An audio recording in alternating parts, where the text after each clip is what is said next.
ದಾನದ ರೂಪದಲ್ಲಿ ಪಡೆದ ಜಾಗದಲ್ಲಿ ನಿರ್ಮಾಣವಾದ ಸರ್ಕಾರಿ ಶಾಲೆಗೆ ಇದೀಗ ತಕರಾರು ಎದುರಾಗಿದ್ದು, ಉಡುಪಿ ಜಿಲ್ಲೆಯ ಕುಂದಾಪುರ ತಾಲೂಕಿನ ಕಾಳವರ ಗ್ರಾಮ ಪಂಚಾಯತ್ ವ್ಯಾಪ್ತಿಯ ಸರ್ಕಾರಿ ಹಿರಿಯ ಪ್ರಾಥಮಿಕ ಶಾಲೆಯಲ್ಲಿ ವಿವಾದವೆದ್ದಿದೆ.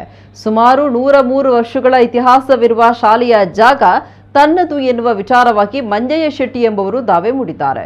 ಸುಮಾರು 67 ಸೆಂಟ್ಸ್ ಜಾಗವನ್ನ ಶಾಲೆಗೆ ದಾನವಾಗಿ ನೀಡಲಾಗಿತ್ತು. 1954ರಲ್ಲಿ ದಾನವಾಗಿ ಪಡೆದಿದ್ದ ಶಾಲೆಯ ಉಸ್ತುವಾರಿ ಅಧಿಕಾರಿ ಡಿಸ್ಟ್ರಿಕ್ಟ್ ಬೋರ್ಡ್ ಪ್ರೆಸಿಡೆಂಟ್ ಅವರಾಗಿದ್ದು, ಸದ್ಯ ಶಾಲೆಯ ದಾನಪತ್ರ ಲಭ್ಯವಿಲ್ಲದ ಕಾರಣ ಕೋರ್ಟು ದಾವಿಯನ್ನ ಮಂಜಯ್ಯ ಶೆಟ್ಟಿ ಹೂಡಿದ್ದಾರೆ. ಈ ಕ್ರಮವನ್ನು ವಿರೋಧಿಸಿ ಸ್ಥಳೀಯರು ಹಾಗೂ ಶಾಲಾ ವಿದ್ಯಾರ್ಥಿಗಳು ಪ್ರತಿಭಟನೆಯನ್ನ ನಡೆಸಿದ್ದಾರೆ. ಕಾಳವರ ಗ್ರಾಮ ಪಂಚಾಯತ್ ಮುಂಭಾಗದಲ್ಲಿ ಪ್ರತಿಭಟನೆಗೆ ಕುಳಿತ ಶಾಲಾ ವಿದ್ಯಾರ್ಥಿಗಳು, ಗ್ರಾಮಸ್ಥರು ಶಾಲೆಯನ್ನು ಉಳಿಸಿಕೊಡಿ ಅಂತ ಆಗ್ರಹಿಸಿದ್ದಾರೆ. ಬೇಕೇ ಬೇಕು, ಶಾಲೆ ಬೇಕು, ನಮ್ಮ ಶಾಲೆ ಉಳಿಸಿಕೊಡಿ, ನ್ಯಾಯ ಕೊಡಿ ಅಂತ ವಿದ್ಯಾರ್ಥಿಗಳು ಬ್ಯಾನರ್ ಹಿಡಿದು ಪ್ರತಿಭಟನೆ ನಡೆಸಿದ್ದಾರೆ.